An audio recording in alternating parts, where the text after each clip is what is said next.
Dieu, la nature, le monde de l'existence dans la philosophie de Spinoza.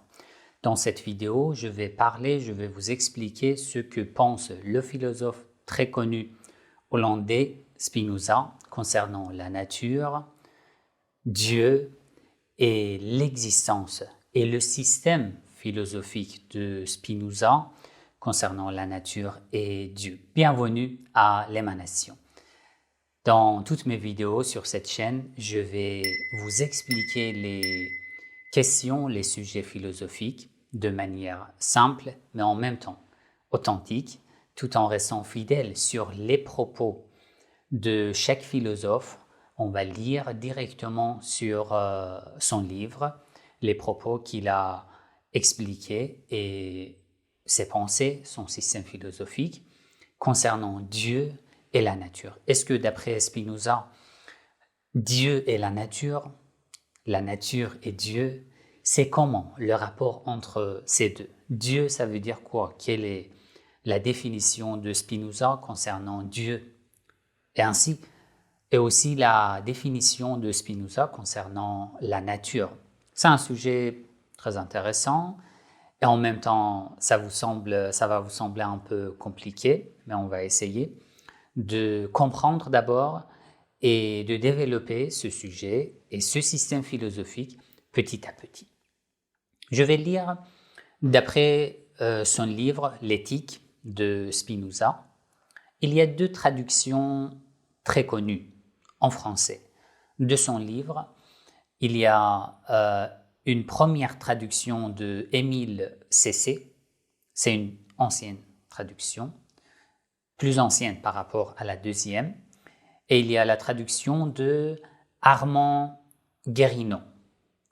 Cette traduction est plus connue dans les assemblées académiques, dans les recherches académiques, parce qu'il a essayé de rester plus fidèle au texte philosophique de Spinoza. Vous savez qu'une traduction à 100% ne peut pas être possible. C'est pour ça que j'essaye de garder ces deux traductions là où je vois qu'on n'arrive pas à comprendre parfaitement ce que Spinoza voulait dire du fait que c'est une traduction. Donc normalement, un traducteur traduit ce qu'il a compris ou voit les mots de cet auteur d'après sa vision. Donc c'est difficile de pouvoir tout transmettre. Dans n'importe quelle traduction, il y a un tel problème et c'est normal. Mais je vais essayer dans les propos qui sont très importants concernant le thème de notre vidéo, la nature et Dieu, je vais essayer de comparer les deux traductions ensemble. Le livre L'éthique, le livre le plus important de Spinoza, a 5 parties. La première partie est intitulée de la nature et de l'origine, de Dieu. La première partie, c'est de Dieu. La deuxième partie, de la nature et de l'origine de l'esprit. La troisième partie, de l'origine et de la nature des sentiments. Quatrième partie, de la servitude humaine et des forces des sentiments. Et 5, de la puissance de l'entendement ou de la liberté humaine. Il y a beaucoup de choses à dire concernant ces 5 parties. Dans cette vidéo, je me concentre sur la nature et Dieu.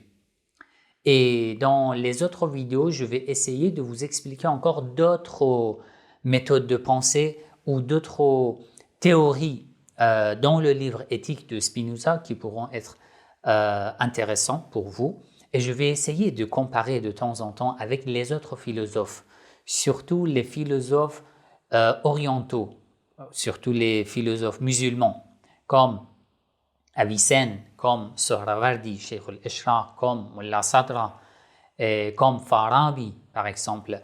On va essayer d'avoir une comparaison aussi. Ça pourrait être encore plus profitable pour qu'on puisse comprendre. La philosophie de Spinoza a un système, on peut dire qu'en même temps très compliqué et en même temps très facile à comprendre. Si tu arrives à saisir sa méthode de pensée, Désormais, ça devient tellement facile de comprendre tout ce qu'il veut dire. Mais si ces mots, sa façon de parler ou ce système philosophique est étrange pour toi, tu n'arrives pas à comprendre. D'accord? C'est comme ça. Mais c'est un système, c'est comme si tu entres dans un monde que tu ne connaissais pas avant. Lorsque tu entres dans ce monde philosophique, dans ce système philosophique, tu dois essayer de mettre les lunettes de cet auteur, de Spinoza, et de voir les choses par ce système. Soit ce système philosophique est vrai, soit c'est le fruit de ses pensées, de ses imaginations. Pas de différence. Lorsque tu entres dans ce système et dans ce monde, tu dois essayer de comprendre parfaitement. C'est pour ça que moi, je vais essayer de vous expliquer de manière tout à fait claire et facile ce qu'il dit d'abord, ensuite ce que je pense bien sûr. Dans la première partie, il parle de ce sujet, de la nature et de Dieu. La première partie de chaque partie concerne les définitions. C'est très important et c'est une méthode vraiment très utile. Au début d'une conversation, lorsque tu nous donnes tes définitions sur les choses, ça c'est impeccable. Tu arrives à comprendre encore mieux. Est-ce que d'après Spinoza, Dieu est la nature? La nature est quoi? Ce que je vois à l'extérieur, c'est quoi exactement la nature? Vous devez vider votre tête, votre esprit de toutes les définitions que vous aviez déjà et maintenant essayez de voir les choses par ces définitions, les définitions de Spinoza. Comme ça, vous n'allez pas confondre les choses, la nature de Spinoza avec la nature que vous connaissez avant. Lorsqu'on dit la nature, vous pensez au monde extérieur, alors que, d'après lui, la nature a une définition différente. Dieu a une définition différente. On va apprendre. Première définition. Par cause de soi, j'entends ce dont l'essence enveloppe l'existence. Cause de soi. Ce dont l'essence enveloppe l'existence. Autrement dit, ce dont la nature ne peut être conçue sinon comme existante. Donc, cause de soi, on n'arrive pas à concevoir sauf existant. Cause de soi. C'est la première définition. J'essaie de lire toutes les définitions, même si quelques-unes de ces définitions ne sont pas liées au sujet de notre vidéo, Dieu, nature. Mais vous devez comprendre ces définitions afin de pouvoir comprendre l'argumentation. 2. Cette chose est finie en son genre. Imaginez une chose finie en son genre, pas infinie, qui peut être limitée par une autre de même nature. Par exemple, la nature de l'humanité, l'homme. Un homme est fini. Pourquoi? Parce qu'il est limité par un autre homme, un autre être humain. Vous voyez, ces deux sont limités. Par exemple, un corps est dit fini parce que nous en concevons toujours un autre plus grand. De même, une pensée est limitée par une autre pensée, mais un corps n'est pas limité par une pensée, ni une pensée par un corps. Ça, c'est sa définition concernant un être fini et un être infini, et il va développer encore plus. 3. Par substance. Substance, un concept très, on peut dire, fondamental dans la philosophie, dans le système de pensée de Spinoza. Par substance, dans la philosophie islamique, ou en arabe on dit al-jawhar. Par substance, j'entends ce qui est en soi et est conçu par soi, tout à fait indépendant en ce qui concerne son existence. C'est-à-dire ce dont le concept n'a pas besoin du concept d'une autre chose duquel ils doivent être formés. C'est la substance. La substance, c'est un concept, on peut dire, fondamental. Et si vous essayez de comprendre cette définition de la substance, je peux vous rassurer que vous n'avez même pas besoin d'entendre ces argumentations concernant Dieu, nature et tout. Le terme, le concept substance vous dit tout sur cette méthode de pensée. Je répète, par substance, j'entends ce qui est en soi et est conçu par soi. Donc, d'après la première définition, cause de soi, nous avons appris une définition de cause de soi. Et ici, troisième définition, la substance. Donc, une substance est nécessairement la cause de soi, d'après cette définition. Quelque chose qui est en soi et est conçu par soi, c'est la cause de soi. Donc, un lien entre la première définition et la troisième. 4. Par attribut. Deuxième concept fondamental dans le système philosophique de Spinoza, c'est l'attribut, le terme attribut. Et je vais vous expliquer ce système. D'abord substance, ensuite attribut, ensuite il y a deux autres concepts que nous allons lire et je vais vous expliquer le lien entre ces quatre et je vais vous donner des exemples. 4. Par attribut, j'entends ce que l'entendement, on peut dire al-aql en arabe, perçoit de la substance comme constituant son essence. Attribut, c'est quoi? Il dit, tu as compris la substance. Ce que tu perçois de la substance, je l'appelle attribut. Ce que tu perçois de la substance est appelé dans cette philosophie, cette chose est appelée quoi? Attribut. D'accord? Je vais vous donner des exemples. Donc, le deuxième concept très important, c'est l'attribut. Cinquième définition, par mode. Mode, c'est le troisième concept fondamental dans cette philosophie. Par mode, j'entends les affections de la substance. Autrement dit, ce qui est en autre chose, par quoi il est aussi conçu. Mode. Je vais vous donner des exemples et ça vous facilite de comprendre c'est quoi exactement. Par Dieu, j'entends un être absolument infini, c'est-à-dire une substance consistant en une infinité d'attributs, dont chacun exprime une essence éternelle et infinie. Ça, c'est la définition sur Dieu. Et il y a une explication. Donc, Dieu, d'après Spinoza, est d'abord un être absolument infini. Dans la deuxième définition, il a parlé d'une chose finie. Une chose finie, dans son genre, est limitée par une autre chose, du même genre.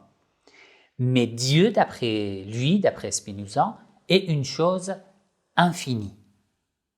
Donc, il n'y a pas de limite.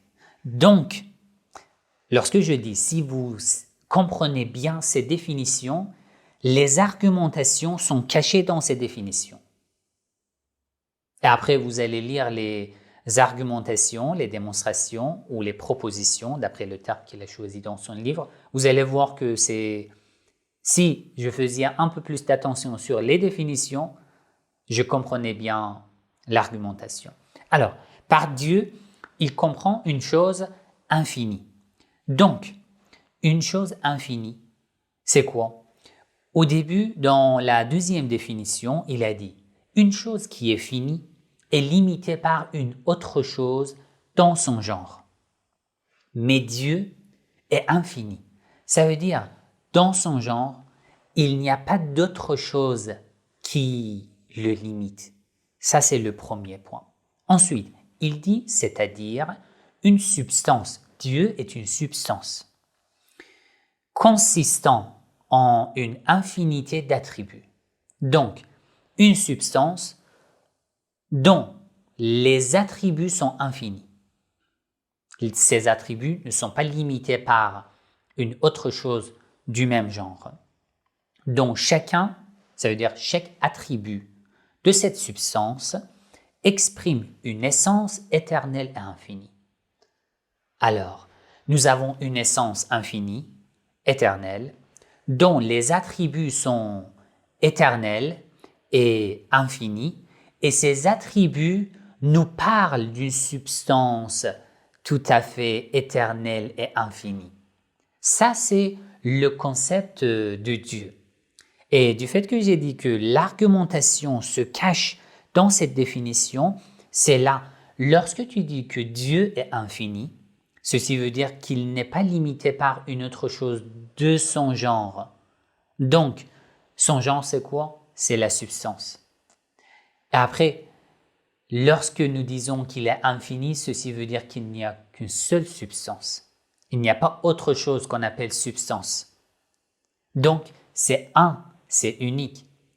Lorsque nous disons que c'est infini, ça veut dire que c'est un et unique. Ça veut dire que il n'est pas limité, il n'y a pas de limite. Il n'y a pas d'autres exemples dans le même genre et ça veut dire qu'il n'y a qu'une seule substance. Après, vous allez voir, dans cette proposition, Spinoza explique ces mêmes propos tirés de ces définitions. Il donne une explication sur la définition numéro 6, Dieu. Il dit, je dis absolument infini. Dieu est absolument infini et non pas seulement en son genre. Lorsque je dis Dieu est absolument infini, absolument veut dire quoi? Veut dire qu'il est infini pas seulement dans son genre.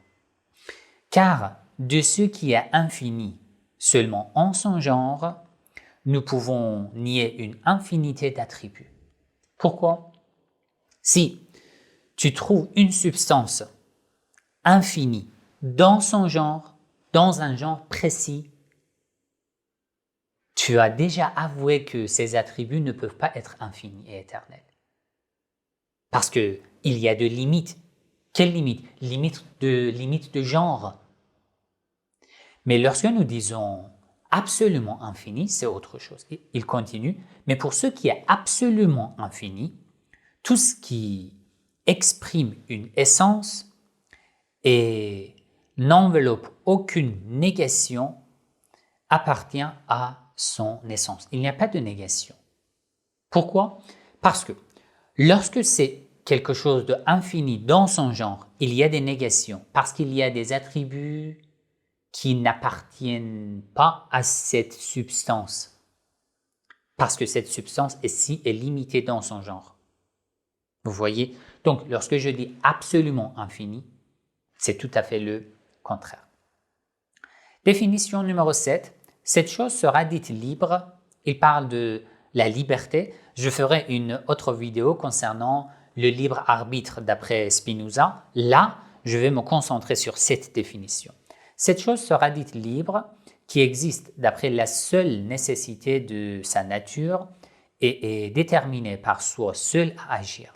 D'autre part, cette chose sera dite nécessaire ou plutôt contrainte qui est déterminée par une autre à exister et à produire un effet selon une raison certaine et déterminée. Ici, nous comprenons deux concepts, le concept de libre et le concept de nécessaire. Le concept de nécessaire est très important dans notre argumentation et nous allons comprendre en résumé, en fait, le fait qu'il parle de libre et il donne une définition tout à fait claire. La nécessité appartient aux existants, aux choses qui ne sont pas la cause de soi. Lorsque tu n'es pas la cause de soi, ton existence est le fruit d'une nécessité. Et cette nécessité a une cause qui a déterminé que tu dois être nécessairement existant. Donc, tu es contraint d'exister. D'accord? Je vais développer ce sujet dans une autre vidéo. Là, je vais parler du libre arbitre, de la contrainte et tout. Je vais vous expliquer. 8e définition. Par éternité, j'entends l'existence elle-même, éternité, en tant qu'elle est conçue comme suivant nécessairement de la seule définition d'une chose éternelle. Alors, une chose éternelle, pour lui, c'est l'existence elle-même. L'existence elle-même, essayons d'avoir une bonne vision. L'existence elle-même est quelque chose qui est éternel. Ce qui est éternel est lié au concept de Dieu, parce que Dieu est éternel. Dieu est éternel parce que il est infini, absolument infini. Ce qui est absolument infini est la cause de soi. Ce qui est la cause de soi est la substance. Toutes ces définitions sont liées. Très bien. Explication. Une telle existence, ça veut dire éternelle, en effet, est conçue comme vérité éternelle, de même que l'essence de la chose, Et c'est pourquoi elle ne peut être expliquée par la durée ou le temps. Encore que la durée soit conçue comme n'ayant ni commencement ni fin. Ici, il vous précise que l'éternité n'a rien à voir avec le temps. Même si tu imagines quelque chose qui n'a ni de commencement ni de fin dans le cadre du temps, on ne l'appelle pas éternel. Éternel est existence elle-même. Ça n'a rien à voir avec le temps. Et en dehors du temps, et au-delà du temps. C'est pour ça qu'il dit, il explique, il essaye de nous faire comprendre que lorsque tu imagines quelque chose d'éternel comme une chose qui n'a pas de commencement ni de fin, cela veut dire que tu es tombé dans le piège du temps. Alors que l'éternité est au-delà du temps. L'éternité est l'existence elle-même. Ça n'a rien à voir avec le temps. Très bien. Ça, c'est la partie des définitions. Il y a des axiomes aussi. J'essaie de lire rapidement, mais je ne vais pas expliquer. Ce sont les propositions que je dois vous expliquer. Axiome. Premier. Toutes les choses qui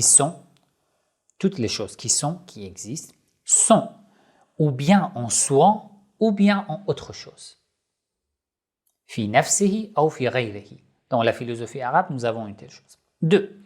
Ce qui ne peut être conçu par autre chose doit être conçu par soi.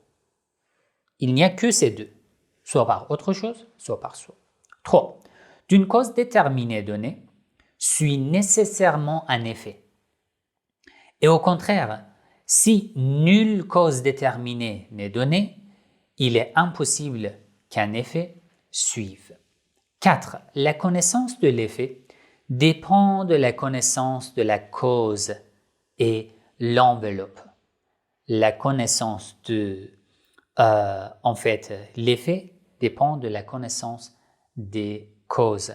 Nous avons le même vocabulaire, le même langage dans la philosophie islamique aussi. D'accord? Là, je vais en parler.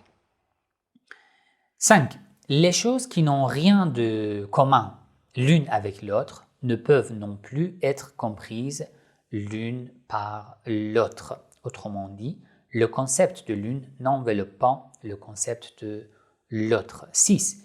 Une idée vraie doit convenir avec l'objet qu'elle représente. Et 7.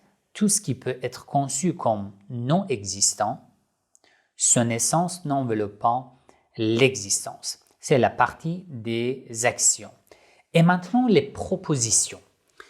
Cette partie, ce chapitre, les propositions, dans la partie numéro 1, il y a plus de 30 propositions. Chaque proposition contient une, on peut dire, idée, une prétention et des démonstrations, des argumentations. Bien sûr, toutes ces 30 ou 33, 4 propositions ne concernent pas le thème de cette vidéo, la nature et Dieu. Mais quelques-unes de ces propositions sont liées à ce sujet. C'est pour ça que les propositions qui sont liées directement à la question de la nature et Dieu, je vais les expliquer de manière détaillée, et les propositions qui ne sont pas trop liées, je vais lire rapidement et je vais passer. Proposition numéro 1. La substance est antérieure par nature à ses affections. Ici, je dois vous donner un exemple du système substance, ensuite attribut, ensuite mode et ensuite à la fin affection. Substance, vous pouvez l'imaginer comme existence. Vous pouvez l'imaginer comme Dieu. D'accord? Attribut. Ce que l'entendement, ce que l'esprit perçoit de cette substance. Bien sûr, il y a des attributs qui sont innombrables, infinis. Mais bon, je trouve un attribut de cette substance, l'attribut qui s'appelle par exemple le savoir. C'est un attribut tiré de la substance. Très bien. Alors, mode, c'est quoi? Mode est tout ce qui existe et que tu vois ou peut-être tu ne vois pas. Tout ce qui existe en dehors, à l'extérieur. Alors, je peux vous donner l'exemple de mode dans ces exemples comme le cerveau. Le cerveau. Donc, substance, Dieu, attribut, on peut dire le savoir. Mode, c'est mon cerveau. Affection, les changements de l'état dans mon cerveau. D'accord? Une fois, je suis en train de me concentrer, de réfléchir. Une fois, je suis énervé ou je suis dans n'importe quelle situation. Ce changement d'état, on appelle affection. Donc, substance, attribut, mode et affection. Là, on peut donner énormément d'exemples. Par exemple, substance, Dieu, attribut, étendu, que lui aussi, Spinoza aussi précise cet attribut dans ses propos, étendu. Par exemple, c'est ma main, ça s'étend d'ici jusqu'ici. D'accord? C'est un attribut. Mode. Mon corps est considéré comme un mode. Affection, c'est quoi? Le changement, le mouvement. Je parle. Tout ce que je fais, tout changement en moi sont considérés comme affection. Vous voyez ce système-là? Vous avez compris. Alors, ici, il y a beaucoup de choses à dire, mais je préfère lire les propos de Spinoza. Ici, lorsque vous réfléchissez bien sur ce système-là, ce fil qui commence à partir de substance, de l'existence éternelle, et arrive jusqu'à l'affection. Si vous essayez de vous donner plusieurs exemples dans ce système-là, vous comprenez parfaitement comment il pense, Spinoza, dans ce système philosophique. Proposition 1, j'ai lu. Proposition 2. Deux substances ayant des attributs différents n'ont rien de commun entre elles. Dans une autre vidéo où je parle de Dieu spécifiquement d'après Spinoza, je vais me concentrer sur cette proposition. Proposition 3. Des choses qui n'ont rien de commun entre elles, l'une ne peut être la cause de l'autre. Très bien. 4. Deux ou plusieurs choses distinctes se distinguent entre elles ou d'après la diversité des substances ou d'après la diversité des affections de ces substances. 5. Dans la nature des choses ne peuvent être données deux ou plusieurs substances de même nature ou attribut. C'est important. À partir d'ici, il commence à rendre clair encore plus ce système. La nature d'une chose, n'importe quelle chose, si vous imaginez, vous réfléchissez dessus, d'après lui, vous devez arriver à ce point-là de penser que deux ou plusieurs substances d'une seule nature, c'est pas possible. Il faut une seule substance. Il donne une démonstration aussi pour démontrer cette proposition. Il dit, si plusieurs substances distinctes étaient données, il y a la nature d'une chose avec plusieurs substances distinctes. Elles devaient se distinguer entre elles de deux manières, ou d'après la diversité des attributs, ou d'après la diversité des affections. Soit les attributs sont différents, diversifiés, soit les affections. Si c'est seulement d'après la diversité des attributs, on accordera donc qu'il n'en est donné qu'une de même attribut. Nous voyons que les attributs ne sont pas différents. Les attributs nous font parvenir à une seule substance. Donc ça, c'est faux. Alors, si d'autre part, c'est d'après la diversité des affections, selon la proposition numéro 1, celle-ci, donc, étant laissée de côté et la substance étant considérée en soi, c'est-à-dire considérée de façon vraie, elle ne pourra être conçue comme distincte d'une autre. Il dit, les affections sont quoi? Les changements que tu perçois. Alors, mais à côté les affections, il reste quoi? Les affections ne sont que des changements. Par exemple, tu es à côté de la mer, tu vois énormément de changements, les vagues et tout. Alors, tu enlèves tous ces changements, il reste quoi? La mer. C'est juste un exemple. Il reste quoi dans son exemple? La substance. La substance était quoi? Était une seule. Proposition numéro 6. Une substance ne peut être produite par une autre substance. Et à la fin, il va arriver à ce point qu'il n'existe qu'une seule substance. Mais bon, une substance ne peut être produite par une autre substance. Pourquoi? Il explique. Dans la nature des choses ne peuvent être données deux substances de même attribut, c'est-à-dire qui est entre elles quelque chose de commun. C'est pas possible. Par conséquent, l'une ne peut être la cause de l'autre, autrement dit, l'une ne peut être produite par l'autre. Pourquoi? Parce que j'imagine deux substances, très bien, et ici il dit de même attribut. Très bien. De même attribut. Je vois les attributs de la première et les attributs de la deuxième. Ces attributs proviennent de quoi? Proviennent d'une substance. Et ces substances, si ces substances sont deux distinctes, ceci veut dire qu'il y a une différence entre ces deux et que les attributs devraient être différents.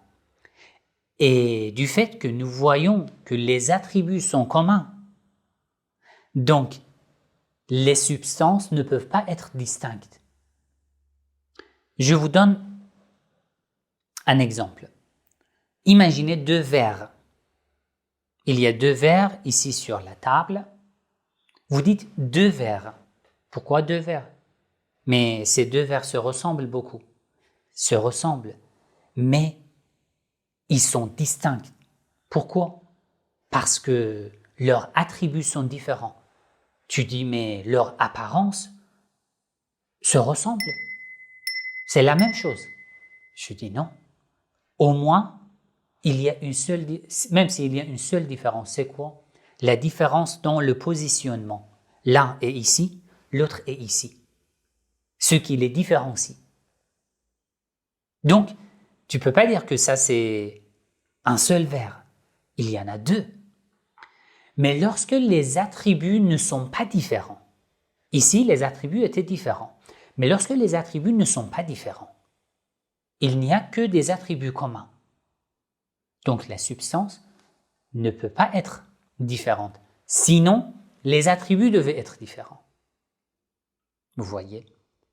Si nous disons que les substances sont distinctes, ça nous mène à la contradiction, qui est absurde. Très bien. Autre démonstration.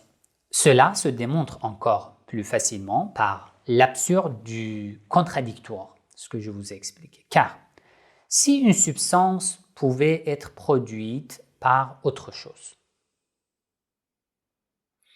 sa connaissance devrait dépendre de la connaissance de sa cause, et par conséquent, elle ne serait pas une substance. Vous voyez? Parce que une substance, dans sa définition, les premières définitions, nous avons compris. Une substance est la cause de soi. Dès que tu dis la cause de soi, donc une substance ne peut pas être produite d'une autre. Si elle est produite d'une autre, elle n'est plus la cause de soi. Elle doit être la cause de soi, mais elle n'est pas la cause de soi, c'est une contradiction. Elle est en même temps, elle est la cause de soi, elle n'est pas la cause de soi. Ça, c'est une contradiction. D'accord? Parce que nous avons dit que la substance est la cause de soi. Et aussi, dans une autre définition, nous avons appris que c'était dans la définition numéro 3. Nous avons appris que si tu arrives à... Si tu veux connaître quelque chose, nous connaissons un effet ou une affection par sa cause. Très bien. Une substance est perçue par elle-même et non par une autre chose.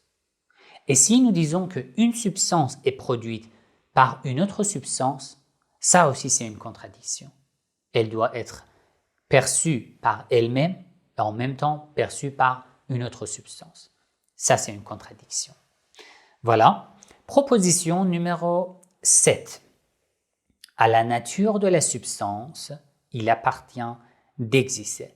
Et dans la traduction de Émile Cessé, il a traduit de cette manière. L'existence appartient à la nature de la substance. Et cette proposition aussi se trouvait déjà dans les définitions. Pourquoi? Parce que une substance était la cause de soi. Une substance était éternelle.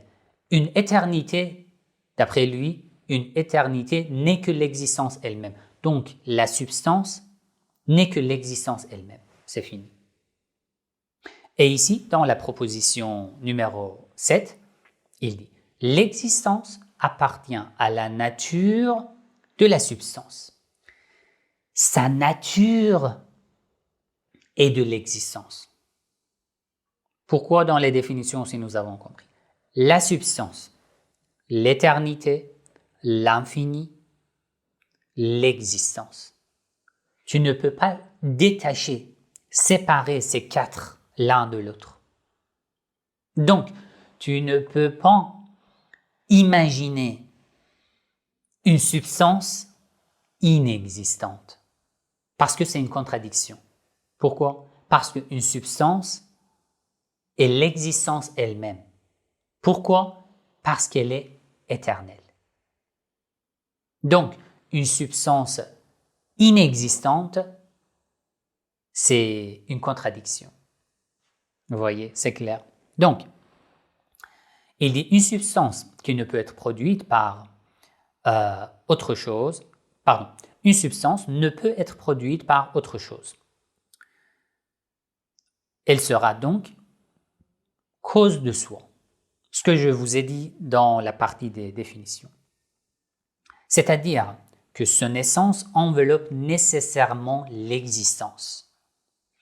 Autrement dit, il appartient à sa nature d'exister. C'est fini.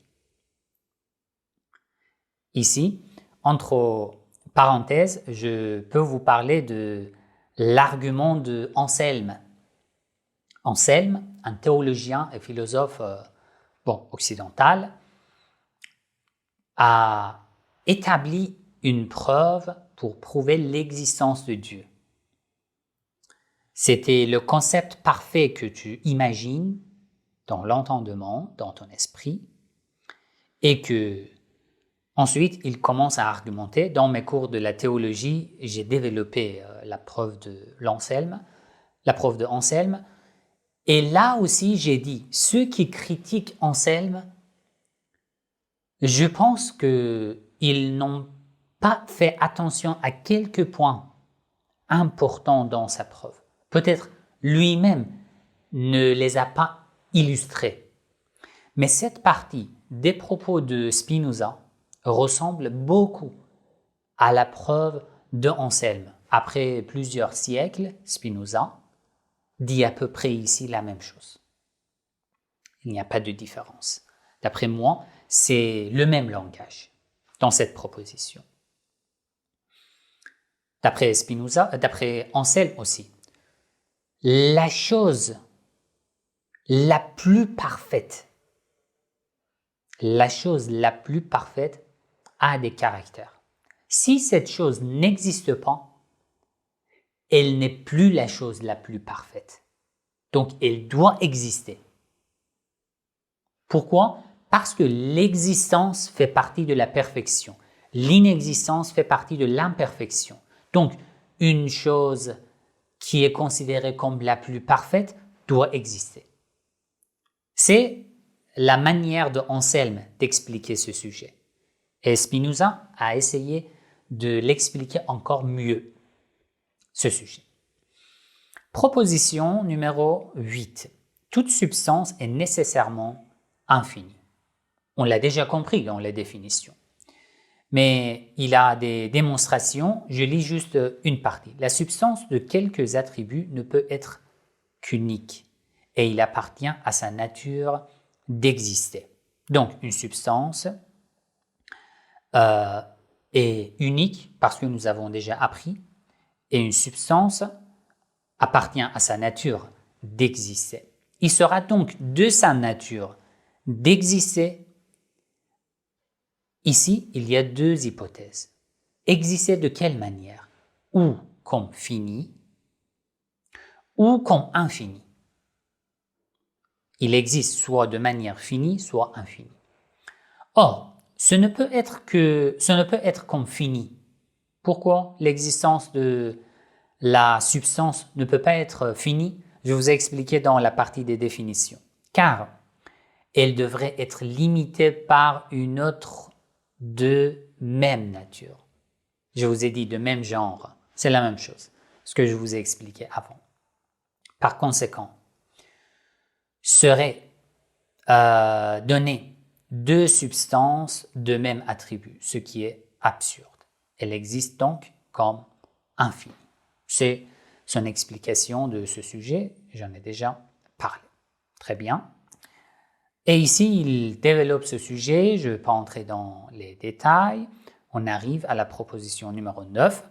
D'autant plus de réalité ou d'être possède chaque chose, d'autant plus d'attributs lui appartiennent. Ça aussi, c'est une des propositions, mais ce n'est pas trop lié de manière directe à notre sujet, donc je passe rapidement. Numéro 10. Chacun des attributs d'une substance doit être conçu par soi. Même les attributs doivent être conçus par soi. Proposition numéro 11. Dieu.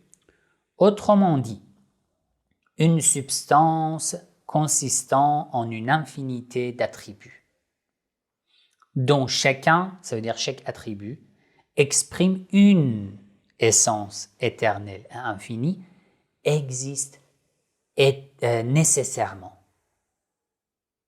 C'est une reformulation de la preuve d'Anselme. Une reformulation, d'après moi. Démonstration. Pourquoi tu dis que Dieu existe nécessairement? Quelle est la raison?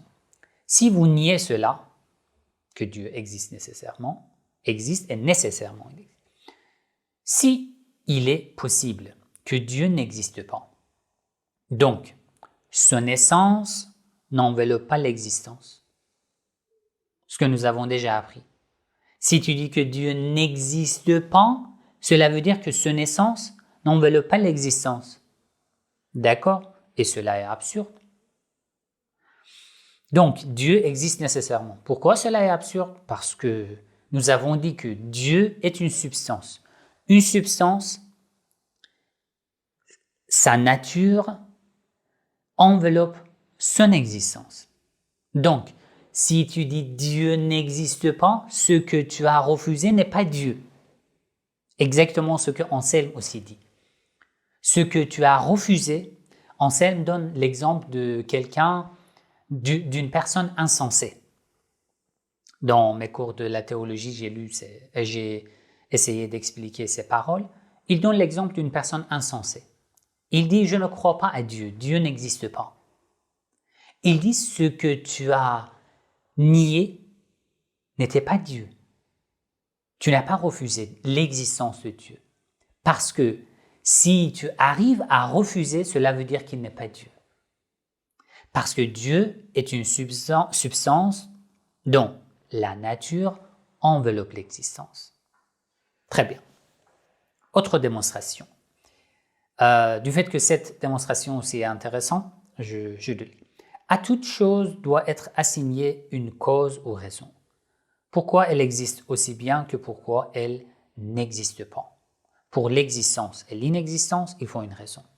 Par exemple, si un triangle existe, une raison ou cause doit être donnée pourquoi il existe. Que s'il n'existe pas, une raison ou cause doit encore être donnée, laquelle empêche qu'il n'existe. Donc, pour son existence ou pour son inexistence, il faut une raison. Autrement dit, qui lui enlève l'existence. En outre, cette raison ou cause doit être contenue ou dans la nature de la chose, la raison qui me permet d'exister, qui me permet de ne pas exister, se trouve où? Se trouve, il y a deux hypothèses, soit en moi, dans ma nature, ou cette raison ou cause doit être contenue ou dans la nature de la chose. Dans ce cas, c'est Dieu. C'est la substance. Ou en dehors d'elle, cette raison qui me permet d'exister, soit en moi ou en dehors de moi. Très bien. Par exemple, la raison pourquoi un cercle carré n'existe pas. Un cercle carré n'existe pas. Pourquoi? La raison est en elle-même. Parce que sa substance ne permet pas d'être carré. Et si c'est carré, ce n'est plus un cercle. C'est absurde. Un cercle carré n'existe pas, sa nature même l'indique, puisqu'elle enveloppe une contradiction. Pourquoi, au contraire, la substance existe? Cela suit encore de sa seule nature, laquelle aussi bien enveloppe l'existence. Mais la raison pourquoi un cercle ou un triangle existe ou pourquoi ils n'existent pas ne suit pas de leur nature, mais de leur ordre de la nature corporelle tout entière. Il dit, une fois j'ai dit pourquoi un cercle carré n'existe pas. Le concept de cercle carré contient une contradiction. Ça, c'est absurde. Mais lorsque je dis pourquoi un cercle n'existe pas, la raison de son inexistence ne se trouve pas en sa nature, en dehors de lui.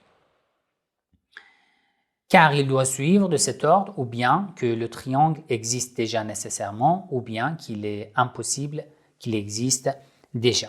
Et ces choses sont évidentes par elles-mêmes. Voilà, et ensuite il parle du concept de Dieu. Mais pour Dieu, on peut pas parler de cette manière. Parce que sa substance, dans sa nature, il y a l'existence. La cause qui permet d'exister est en lui.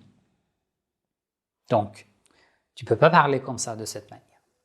Autre démonstration, ne pouvoir exister, ça aussi, ça ressemble beaucoup à Anselme.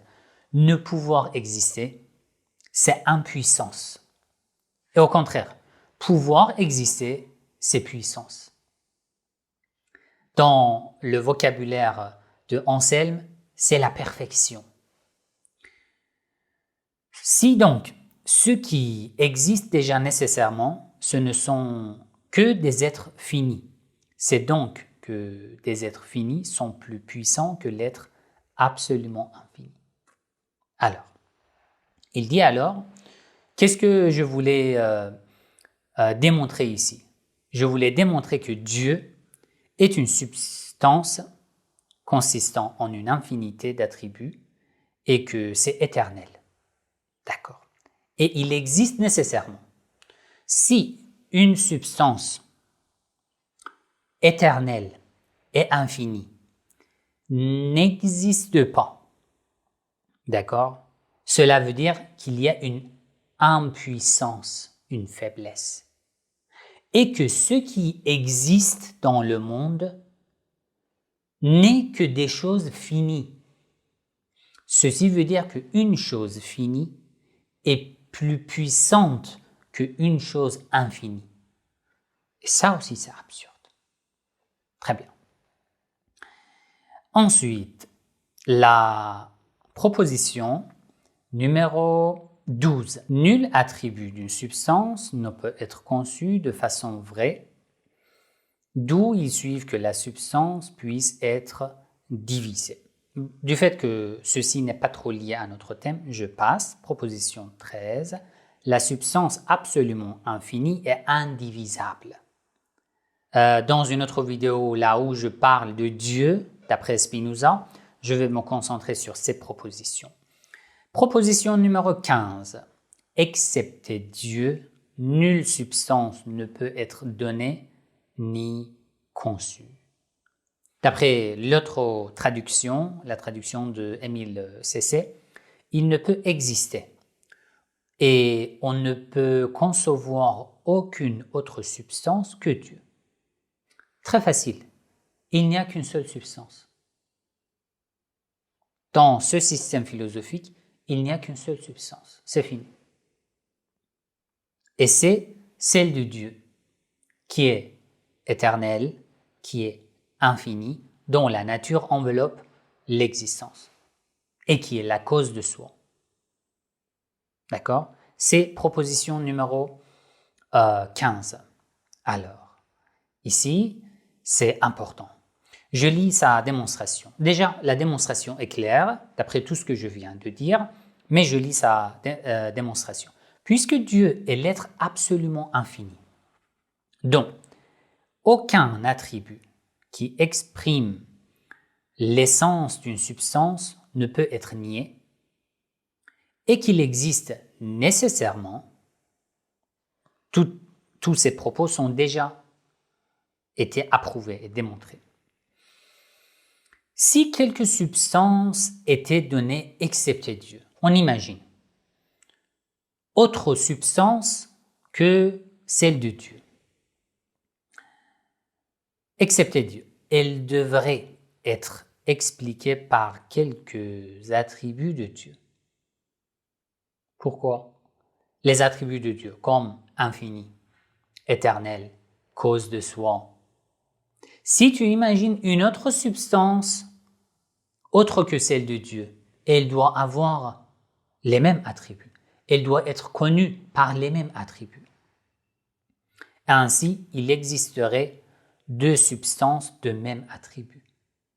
Ce que nous avons déjà réfuté dans les propositions précédentes, je vous ai donné l'exemple de deux verres, que deux substances avec les mêmes attributs, c'est absurde, c'est contradictoire. Ce qui est absurde, et par conséquent, nulle substance en dehors de Dieu ne peut être donné, ni conséquemment être non plus conçu. Ne peut être donné, exister, et ne peut être conçu. Car si elle pouvait être conçue, elle devrait nécessairement être conçue comme existante. Or, cela est absurde. Donc, en dehors de Dieu, nulle substance ne peut être donnée ni conçue. Alors, il suit de là très clairement, il continue, 1. Que Dieu est unique. C'est normal. Lorsque tu dis que Dieu est la substance est infinie. Infinie est éternelle. Éternelle est la cause de soi. La cause de soi est Dieu et que deux substances avec ses attributs infinis ne peuvent exister. Donc, Dieu est unique. Dans le langage islamique, لو كان فيهما آلهة إلا الله لفسدتا. S'il y a deux divinités, c'est absurde, c'est contradictoire. Vous voyez.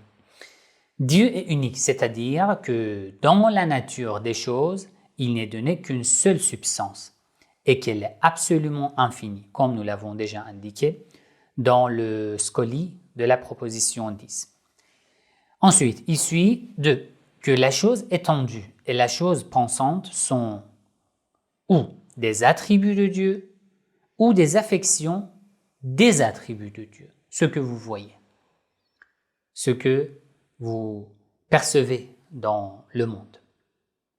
Ça aussi est très clair, ce sujet, concernant la proposition numéro 15. Alors, la nature et Dieu. Quel est le lien entre ces deux? Maintenant, vous comprenez encore mieux. Et je continue, vous allez voir. Proposition numéro... ce que j'ai lu, je viens de lire, c'était numéro 14, proposition numéro 14. Et là, proposition numéro 15. Tout ce qui existe, est en Dieu. Et rien sans Dieu ne peut ni être conçu. Tout ce qui est en Dieu. Démonstration. Excepté Dieu, nulle substance n'est donnée ni ne peut être conçue. C'est-à-dire, nulle chose qui est en soi et est conçue par soi. Les modes, de leur côté, ne peuvent ni être conçus sans la substance. Aussi ne peuvent-ils être que dans la seule nature divine et n'être conçus que par elle seule. Or, à l'exception des substances et des modes, rien n'est donné. Donc, rien sans Dieu ne peut ni être conçu. Scoli, il en est qui se figure Dieu consistant à l'imitation de l'homme. Il critique des argumentations des autres. En un corps et en un esprit, il pense que Dieu est comme un homme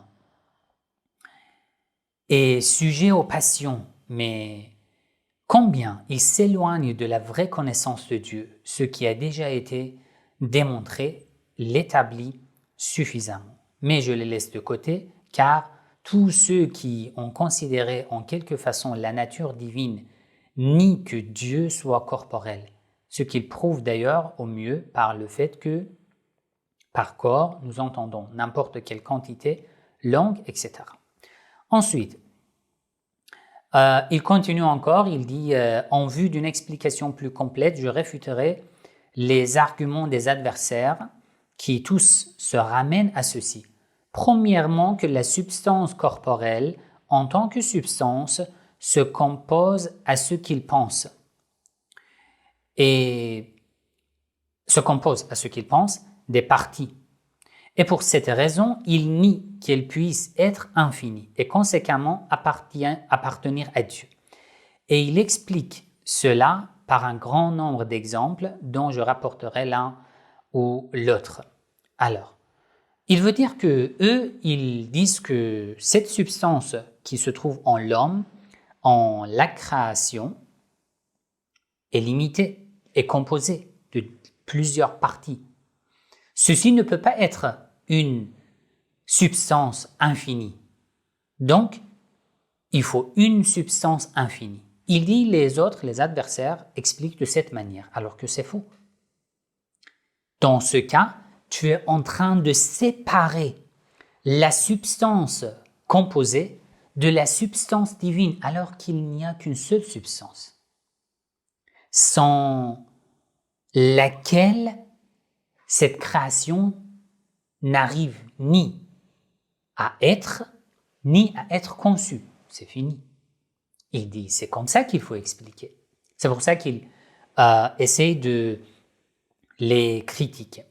Il explique encore avec beaucoup de détails la proposition numéro 16 de la nécessité de la nature divine doivent suivre une infinité de choses en une infinité de modes. Ça, je vais expliquer lorsque je parle de Dieu d'après Spinoza. Numéro 17, Dieu agit d'après les seules lois de sa nature et sans être contraint par personne. Ça aussi, c'est la base de la question du libre arbitre, être contraint ou non. Je vais en parler dans une autre vidéo.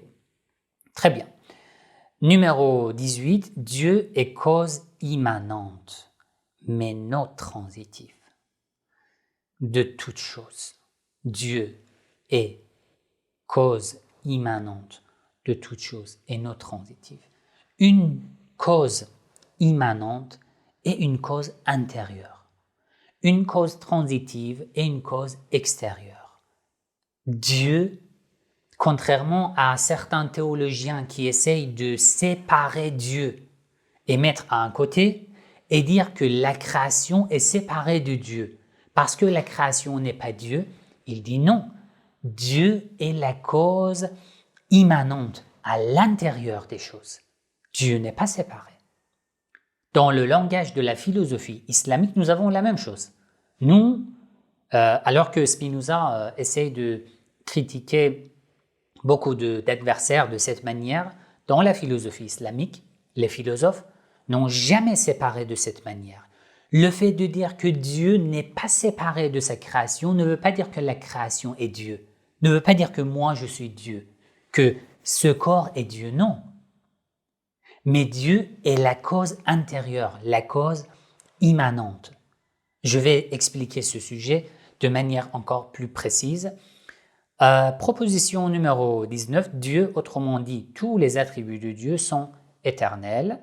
Très bien. Numéro 20, l'existence de Dieu et son essence sont une seule et même chose. Son existence et son essence, j'en ai parlé. Et ensuite, suivent plusieurs propositions. Mais la proposition numéro 24, l'essence des choses produites par Dieu n'enveloppe pas l'existence. Voilà. Toute la création, l'essence de toute la création n'enveloppe pas l'existence. Cela veut dire que pour exister, la création a besoin d'une cause. Une cause qui est la cause de soi, qui est éternelle, qui est une substance. Et ça, c'est Dieu. Voilà. Proposition numéro 25, Dieu n'est pas seulement cause efficiente de l'existence des choses, mais encore de leur essence. Voilà. Proposition numéro 28, toute chose particulière, autrement dit, toute chose qui est finie et possède une existence déterminée, ne peut exister ni être déterminée à produire un effet si elle n'est pas déterminée à exister et à produire un effet par une autre cause, ce que je viens d'expliquer. Très bien. Alors, en résumé, d'après Spinoza, il n'y a qu'une seule substance, et cette seule substance a quelques spécificités. Cause de soi, infinie, éternelle. Voyez. Et dont la nature enveloppe l'existence. Elle n'est que l'existence elle-même. C'est la substance de Dieu. Tout ce que nous voyons, tout ce qui existe est fini, est limité par une autre chose de son genre. Très bien. Donc, la nature de tout ce qui existe n'enveloppe pas l'existence. Donc, la création a besoin d'une cause pour exister. Et cette cause doit être cause de soi. Si elle n'est pas cause de soi, elle a besoin d'une autre cause. Si elle n'est pas cause de soi, elle a besoin d'une autre cause. Régression infinie, absurde, donc il faut une cause de soi. Très bien. La nature, cette nature, ou la nature de toute chose, Dieu en est la cause immanente. C'est pour ça qu'il dit Dieu est en tout, ou de l'autre côté, tout est en Dieu. Parce que c'est la source de l'existence. Là, vous pouvez interpréter cette parole de différentes manières. De dire que non, ça c'est pas possible de dire que ça c'est Dieu. Non. Spinoza ne veut pas dire que alors mon corps ou cette nature est Dieu. Ce que beaucoup de gens ont essayé de comprendre de cette manière. Il ne veut pas dire que la nature est Dieu. Il dit la nature est en Dieu. La nature se base sur Dieu parce que Dieu en est la cause immanente. Si tu dis que la nature est Dieu, ceci veut dire que la nature est une substance, et voilà, ça mène à l'absurdité, à une contradiction, d'après les explications de Spinoza. Mais il ne dit pas ça.